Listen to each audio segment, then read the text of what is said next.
Hello, bienvenue sur Teach, votre mission d'enseignement et de maturité spirituelle. Vous savez quoi?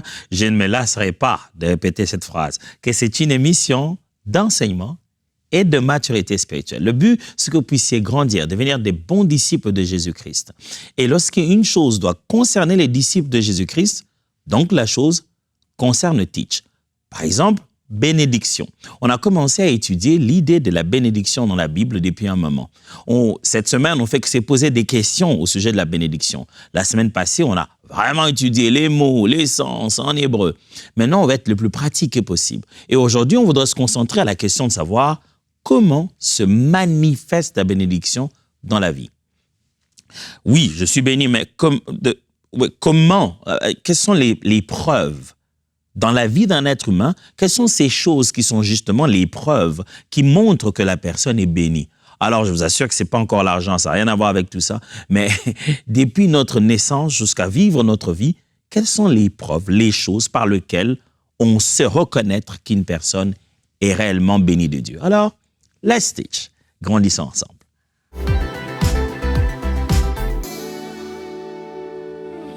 Quelques années dans ma vie, j'ai appris une chose importante à la naissance de chacun de mes enfants.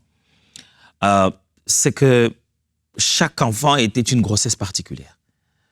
Ma femme me disait « Ah, mais je ressens des choses que je n'ai pas ressenties avec l'autre enfant. Je ressens des choses, j'ai 3 filles et un garçon. » Mais pour chaque enfant, c'était une histoire totalement différente.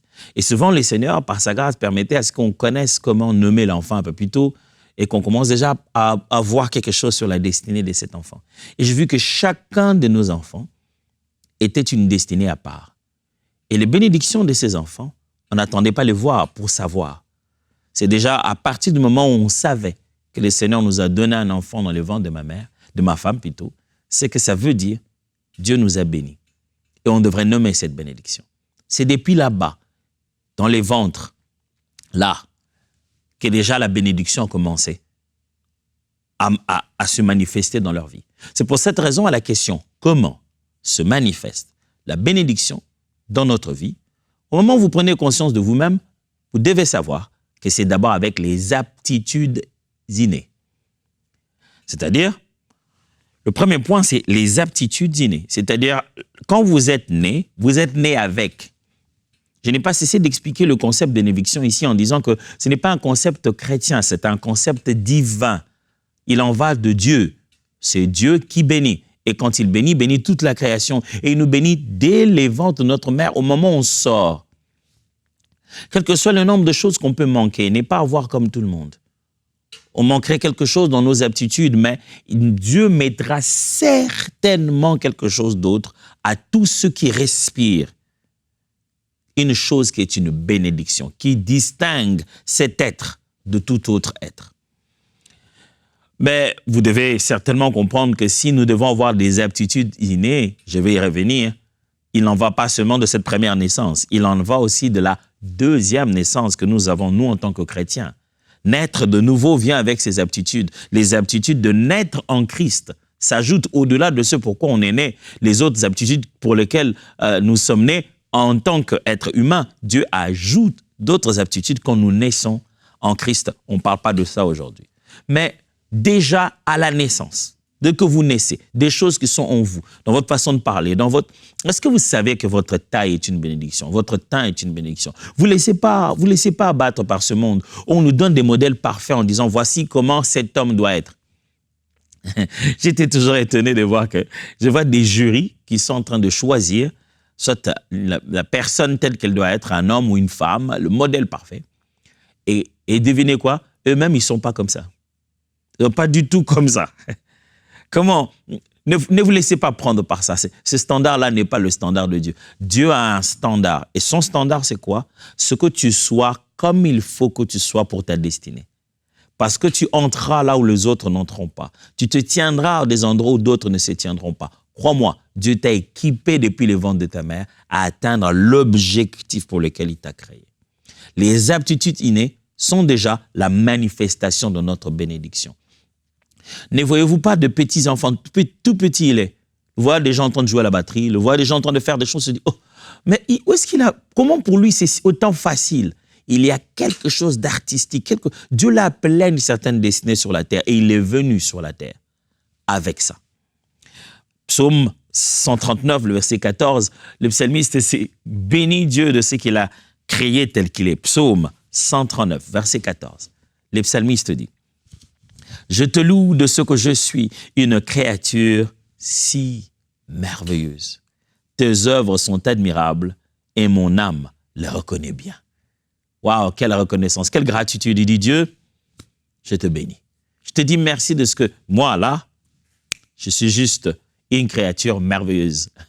Et mes amis disent, joli, une créature merveilleuse. David reconnaît cela. Frère, est-ce que vous êtes déjà assis, sœur, vous êtes déjà assis à un moment, vous regardez, vous dites, c'est bon, je suis bon. Je ne suis pas parfait. Je ne suis pas comme les autres. Je n'ai pas ce que je voulais à 100%. Mais moi, tel que je suis là, Dieu ne s'est pas trompé. Il a fait de moi ce qu'il voulait que je puisse être. Et je vais glorifier son nom. Juge, chapitre 13, verset 5. Juge, chapitre 13, verset 5, dit ceci. « Car tu vas devenir enceinte et tu enfanteras un fils. Le rasoir ne passera point sur sa tête, parce que cet enfant sera consacré à Dieu dès les ventres de sa mère. Et ce sera lui qui commencera à délivrer Israël de la main des Philistins. » Le même texte, Juge, chapitre 13, maintenant les versets 24 et 25. « La femme enfanta un fils et lui donna le nom de Samson. L'enfant grandit et l'Éternel le bénit. Et l'esprit de l'Éternel commença à l'agiter à Macnédan, entre Tosera et Escotaol. » On est en train de parler de celui que nous connaissons tous, les héros forts, Samson, le juge Samson, qui était fort et qui a détruit ses adversaires de ses propres mains. Il a fait des exploits. Mais le texte a commencé par dire que c'est dans les ventres de sa mère que l'Éternel a commencé déjà à le bénir. Quand on le voit, on se rend compte que l'Éternel le bénit. Ça ne veut pas dire que l'Éternel le bénit ce jour-là. Non, ça veut dire qu'on vu qu'il était béni de l'Éternel. Et Dieu lui a donné quoi? La force. Juste la force dans ses... L'Esprit de Dieu, quand il se saisissait de Samson, c'était juste dans les muscles, dans la force physique. Les aptitudes que Dieu a placées en toi, dès ta naissance, sont déjà la manifestation de ta bénédiction. Quand tu vas à l'école, nous tous, on ne brille pas dans les mêmes matières. Mais ça ne veut pas dire que ça montre tes limites. Dieu a placé quelque chose en toi. Si tu n'arrives pas à réussir dans une chose, il y en a une autre dans laquelle tu es en train de réussir. Nous tous, nous sommes nés avec un don de Dieu, un cadeau céleste. Si tu as l'impression de manquer une chose que les autres ont, regarde quelque chose que tu as, que eux n'ont pas.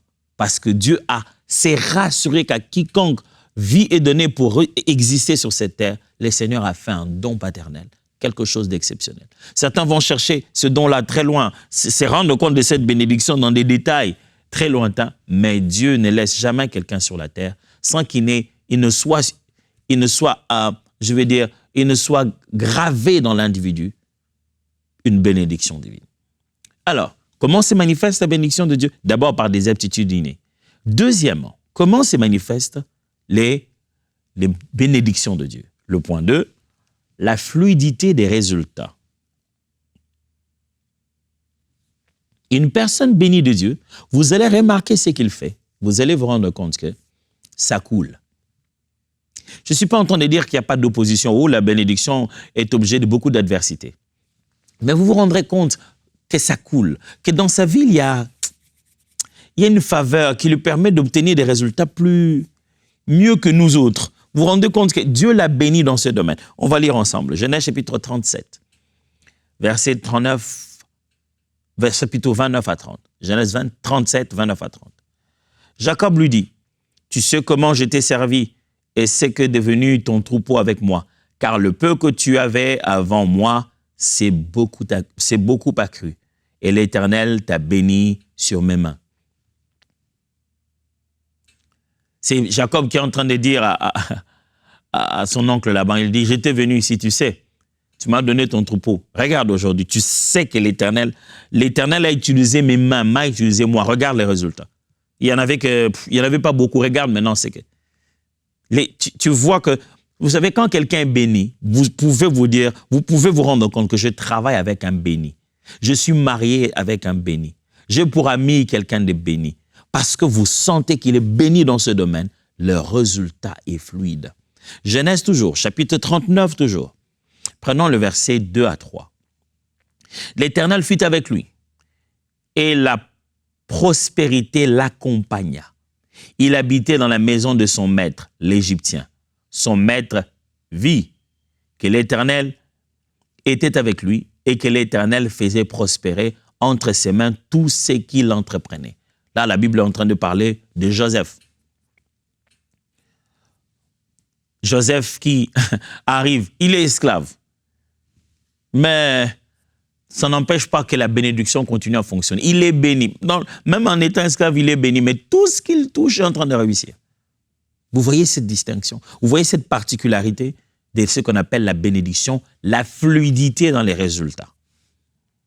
Quand Dieu vous a béni, il vous a qualifié de la capacité d'atteindre les résultats sans en ressentir les mêmes difficultés que les autres. J'ai vu plusieurs fois des frères et des sœurs exceptionnels. Moi, je les regarde faire des choses, jouer un instrument ou faire un truc. Je demande, comment tu fais ça? C'est à peine qu'ils sont même pas conscients. Ils disent, comment je fais quoi? Oui, mais comment tu fais avec ta guitare?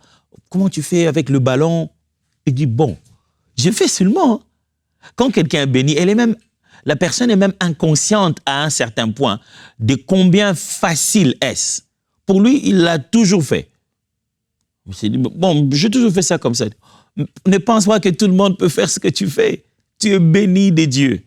Ne pense pas que tout le monde peut obtenir le résultat que tu obtiens. Tu es béni de Dieu. Lorsque l'Éternel te bénit, ces résultats-là, les résultats sont fluides. Quand tu vois un domaine dans lequel les autres fournissent plus d'efforts que toi, toi, tu le fais instinctivement. Même quand tu te réveilles comme ça, on te demande de le faire, tu le fais. Tu es béni de Dieu. La fluidité des résultats est un indicateur, la manifestation d'une bénédiction. Troisièmement, comment se manifeste? Comment est-ce qu'on voit? C'est traduit au quotidien, le fait que quelqu'un soit béni. La qualité des relations. Qualité des relations. Quand Dieu te bénit, non seulement qu'il te donne des aptitudes depuis la naissance, ou il te donne des résultats différents de ceux des autres, mais il t'envoie des personnes spéciales. Parmi les plus grandes bénédictions de ma vie, cet aspect ici est important. Je sais reconnaître que Dieu m'a béni quand il me met à côté des bonnes personnes, quand il m'envoie des bonnes personnes, ou quand je me retrouve à être un endroit, être la bonne personne.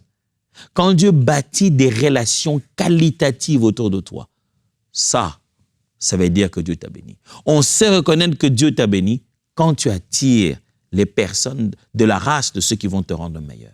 Les relations, les alliances, les personnes autour de toi sont un symbole fort de la bénédiction de Dieu. Genèse toujours, chapitre 24, verset 67. Genèse 24, verset 67. Isaac conduisit Rebecca dans la tente de Sarah, sa mère. Il prit Rebecca, qui devint sa femme, et il l'aima. Ainsi fut consolé Isaac après avoir perdu sa mère. Isaac, qui a grandi, qui devait prendre l'héritage de son père, Abraham, qui est complètement mourant, envoie Eliezer et lui dit, écoute, va chercher une femme pour mon enfant. Mais tu ne peux pas prendre des femmes d'ici, non. Va là-bas, jusque là-bas, de l'autre côté, d'où nous on vient, et prends une femme.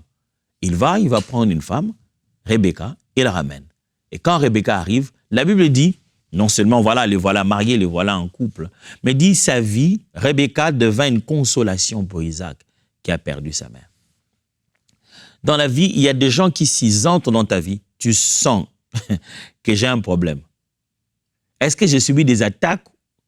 Il y a même des fois, pour reconnaître comment quelqu'un vit dans une malédiction, il attire des mauvaises relations. Vous sentez que dès qu'il commence quelque chose, il va attirer 3, 4, 5 personnes qui vont l'escroquer et c'est parti. Vous sentez qu'il a quelque chose en lui qui ne fait qu'attirer les mauvaises personnes. J'aime bien ce que Caïn est en train de dire à Dieu lorsque Dieu le punit. Il dit, mais Caïn, tu deviendras errant. Et Caïn dit, à Dieu, mais si les gens me voient, ils vont me tuer. A dit celui, Caïn sera vengé. Dieu scelle sur lui et Dieu fait quelque chose pour qu'on soit capable de reconnaître qui est Caïn plutôt. Maudit de Dieu, Caïn est conscient que mes rencontres là-bas dehors vont devenir à ma défaveur. Maudit de Dieu, si je rencontre les gens, ils ne vont pas avoir autour de moi le premier réflexe de me faire du bien. Proverbe, chapitre 18, verset 22. Proverbe, chapitre 18, verset 22, lisons ensemble. Celui qui trouve une femme trouve le bonheur. C'est une grâce qu'il obtient de l'Éternel. Souvenez-vous que l'idée de bonheur dans la Bible, c'est aussi l'idée de bénédiction. Celui qui trouve une femme est béni. Voilà. Parmi les relations qui montrent votre bénédiction, ce sont ces relations durables, comme la femme, comme un long travail des collaborateurs, déjà votre famille. Quand une personne est bénie, regardez bien, Dieu va se rassurer que ces relations soient des relations enrichissantes qui améliorent la vie de cette personne. Quel que soit là où vous êtes né, je ne sais pas dans quelle famille vous êtes, mais quand vous prenez conscience de la bénédiction de l'Éternel, Dieu va attirer autour de vous les relations qu'il faut. Tiens, voilà ce que je vais faire. Je vais prier pour vous maintenant. Père de gloire, je prie par le nom puissant de Jésus, où qu'il soit, quel que soit l'endroit où se trouve ce frère, cette sœur qui est en train de me suivre maintenant. Je prie que tu attires à côté de lui, à côté d'elle, les personnes de destinée. Père, je prie qu'à côté de lui, à côté d'elle, à l'église, au travail, en famille, au quartier, Seigneur, que viennent des personnes, des relations de qualité, des relations dans lesquelles il peut investir et voir les autres devenir meilleurs, les relations dans lesquelles ils vont investir dans sa vie et le rendre meilleur. Père, entoure-les des alliances efficaces, entoure-les des gens qui seront ses intercesseurs, qui seront ses amis, des gens qui vont le porter émotionnellement. Christ même venu sur la terre, tu aurais pu faire beaucoup de choses seul, mais tu t'es entouré de 12 disciples, au point que tu étais capable de dire à un moment, venez avec moi, venez prier avec moi, mon âme est triste jusqu'à la mort. Si toi, tu as eu besoin d'un accompagnement émotionnel des autres, les personnes autour de nous sont réellement de bénédiction de Dieu. Je prie que sa vie attire les bonnes personnes. N'est-ce pas toi qui as dit à Moïse, je prévis ton frère Aaron, qui va être avec toi, qui va te servir, qui sera pour toi un prophète et toi, tu seras comme Dieu. Père, je prie que les gens rencontrent leur Aaron, qui rencontrent leur Jonathan, qui rencontrent leur Rebecca, qui rencontrent leur Paul, leur Pierre, leur Barnabas. Je prie, Père, que celui qui s'est perdu, qui n'avait aucun support, que le fait que la bénédiction est sur lui se manifeste par le fait que tu vas attirer les bonnes personnes. Oh Dieu, je sais que tu peux payer les frais académiques de quelqu'un, même pas par ses parents, faire finir les études de quelqu'un parce que quelqu'un d'autre a eu juste le fardeau de pouvoir le prendre en charge. Je prie que les relations se forment, Père, et là où les relations étaient devenues fragiles, là où les personnes de destinée commençaient à être perturbées, elles devaient être ensemble, mais le diable a commencé à s'aimer de la zizanie. Je prie que les relations se restaurent. L'ennemi de foi, il sait que cet ami-là, cette personne-là, ce mari-là, cette femme-là, ce pasteur-là, ce collaborateur-là, si on le perd, on va se perdre dans notre destinée, ça va nous causer du retard. Et l'ennemi vient pour juste s'aimer des discordes. Je prie au nom de Jésus qu'il y ait restauration dans leur foyer, restauration dans leurs églises, restauration dans leurs relations, que les pardons interviennent, les relations se rétablissent, parce que tu nous bénis à travers la qualité des personnes qui nous entourent. Oh Père, c'est ce que je te demande dans la vie de mes frères et sœurs, au nom puissant de Jésus. Frère, je pense que les relations sont précieuses, très précieuses. On ne devrait pas les utiliser de n'importe quelle manière, on ne devrait pas les négliger. Et quand Dieu te bénit, il te place autour des personnes qui certains t'énervent bien, mais te rendent meilleur. Qui d'autres même, tu as envie de dire, franchement, lui vraiment, je ne sais pas à quoi il sert dans ma vie. Mais quand tu t'assieds à un moment, tu te dis, waouh, Dieu l'avait fait où? C'est lui pour un but. Frères et sœurs, Quand Dieu vous bénit, la manifestation de la bénédiction, c'est aussi la qualité des relations. Proverbe chapitre 18, verset 22 dit, je l'ai dit tout à l'heure, celui qui trouve une femme trouve le bonheur, c'est une grâce qu'il obtient de l'Éternel. Celui qui trouve une femme trouve le bonheur, une grâce qu'il obtient de l'Éternel. Mais 1 Samuel aussi, chapitre 18, verset 1. David avait achevé de parler à Saül. Et dès lors, l'âme de Jonathan fut attachée à l'âme de David et Jonathan l'aima comme son âme. Vous voyez, ça c'est la belle histoire des meilleurs amis du monde. David, l'Éternel l'a béni. Même dans la maison de Saül, qui va devenir son pire ennemi, il le trouve dans la maison de Saül, Jonathan, qui a été une aide précieuse dans toute la vie de David.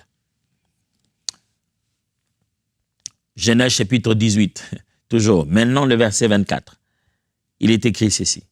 C'est lui qui a beaucoup d'amis, les a pour son malheur, mais il est tel un ami, plus attaché qu'un frère. Il dit, tout le monde ne veut pas être ton ami. Il ne faut pas avoir d'amis par-ci, par-là, ça va te causer des problèmes. Mais il y a parmi les amis qu'on a, un ami qui est même carrément comme un frère, une connaissance qui est comme un membre de famille de sang. Quand Dieu te donne ces genres de personnes, ça veut dire qu'il t'a béni. Il te donne des personnes capables de te défendre comme si, qui étaient presque prêts à mourir pour toi. Je prie qu'il en soit ainsi. Je pense que sincèrement, on a besoin de foi d'un véritable support émotionnel et que le Seigneur vous en donne.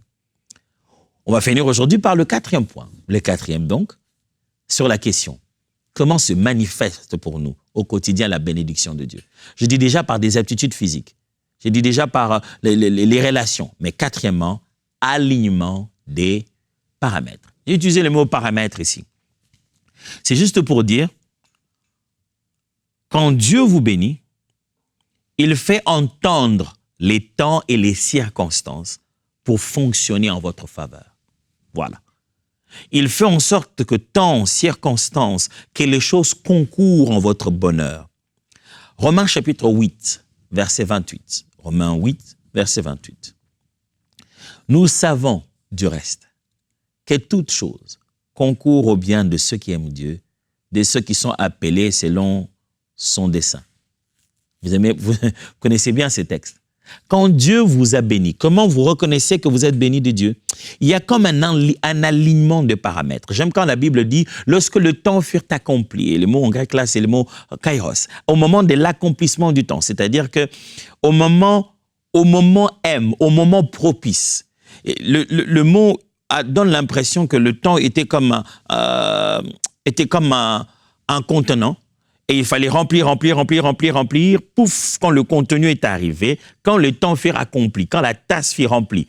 C'est-à-dire que le temps monte comme quand on fait avec les sables de temps. Et lorsque le temps fut accompli, ça, Dieu a fait jouer le temps en votre faveur. Dieu a fait jouer les circonstances en votre faveur. Quand il y a alignement des faits, vous savez, vous dites, waouh, je n'arrive pas à revenir. C'est au moment où j'ai eu ça, c'est exactement le bon moment parce qu'on allait me le demander de l'autre côté. Heureusement que j'avais eu ce document et ça m'a permis de faire avec l'autre document. Quand Dieu vous bénit, quand vous expérimentez la bénédiction du Seigneur, il s'est fait un aliment rapide des paramètres. Proverbe chapitre 16, verset 17. Les chemins des hommes droits, c'est d'éviter le mal. Celui qui garde son âme veille sur sa voie. Les chemins d'un homme droit, c'est éviter le mal. Celui qui garde son âme veille sur sa voie. Aujourd'hui, contrairement aux autres jours, nous n'allons pas en faire 4, mais plutôt 5. Un tout dernier pour la route. Comment se manifeste la bénédiction? La bénédiction se manifeste aussi par la victoire dans l'adversité. L'un des signes forts de la bénédiction de Dieu dans la vie de quelqu'un, c'est au moment du combat, au moment de l'adversité. Bénédiction ne veut pas dire que tu ne vas pas rencontrer le combat. Dieu bénit Abraham, il dit, je te bénirai, je ferai de toi une source de bénédiction, sois intègre devant ma face, je te bénirai et je serai pour toi une forteresse. En même temps qu'il le bénit, en même temps il sait que ça va amener des problèmes. Dans 1 Samuel chapitre Désolé, je ne retrouve pas bien le chapitre, mais j'ai juste mis le verset. Je crois que le verset, c'est le verset 47 à 50. 1 Samuel, la Bible dit, et toute cette multitude, voilà, 17, merci beaucoup, c'est plutôt chapitre 17. 1 Samuel, chapitre 17, verset 47 à 50. Et toute cette multitude saura que ce n'est ni par l'épée ni par la lance que l'Éternel sauve. Car la victoire appartient à l'Éternel. Et il vous livre entre nos mains. Aussitôt que le Philistin s'est mis en mouvement pour marcher au-devant de David, David courut sur le chemin de bataille à la rencontre du Philistin. Il mit la main dans sa gibecière, il prit une pierre et la lança avec sa fronde. Il frappa le Philistin au front et la pierre s'enfonça dans le front du Philistin qui tomba le visage contre terre.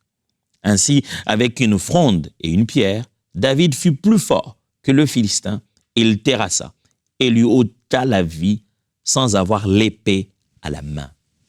Ça, c'est un béni de Dieu. Dieu a béni David la oint de son onction. Et comment les gens ont reconnu que cet homme, ces garçons étaient différents? Quand il a battu Goliath. Et c'est comme ça que le cantique a commencé. Saül a gagné ses 1000, David a gagné ses 10 000. On a commencé à se dire, ce garçon est différent. Je prie Dieu qu'il te fasse vaincre tes adversités. Et quand un défi apparaît au travail, qu'il se serve de toi pour montrer qu'il t'a béni, pour résoudre ce défi-là. Genèse chapitre 12, verset 3. Je bénirai ceux qui te béniront, et je maudirai ceux qui te maudiront, et toutes les familles de la terre seront bénies en toi. C'est ce que Dieu dit à Abraham. Je bénirai ceux qui te béniront, je maudirai ceux qui te maudiront, toutes les familles de la terre seront bénies en toi. Et dit, quand quelqu'un vient en faveur de toi, comme j'ai déjà fait bien pour toi, je vais lui accorder aussi. Mais si quelqu'un vient en encontre de toi que j'ai béni, je vais m'occuper de lui aussi. Oh, j'ai une bonne nouvelle pour vous.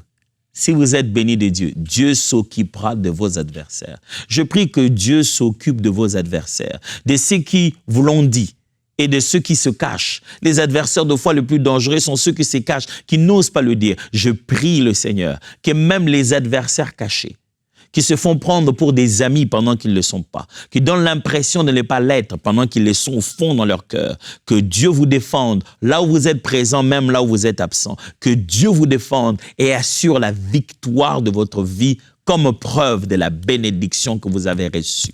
Quand l'Éternel vous bénit, il protège ce que vous êtes et il donne victoire devant vos adversités. Et je prie que cette semaine, vous soyez capable de témoigner que l'Éternel a réellement manifesté la bénédiction dans ma vie et que Dieu ramène dans votre conscience le fait des aptitudes naturelles, des aptitudes innées que vous avez toujours eues, que vous nous avez négligées. Que le Seigneur petit à petit vous permette de voir toutes ces manifestations qu'on a parlé ici, les manifestations de dons spirituels dans votre vie, je veux dire les manifestations de bénédiction plutôt dans votre vie. Et en ayant pris conscience de ces choses, puissiez vous dire, j'ai toujours été béni, mais je ne le savais pas. Maintenant, je vais vivre ma bénédiction comme Dieu l'a prévu. Et c'est telle ma prière pour nous tous, au nom puissant de Jésus. Amen. Dieu vous bénisse. On se voit demain.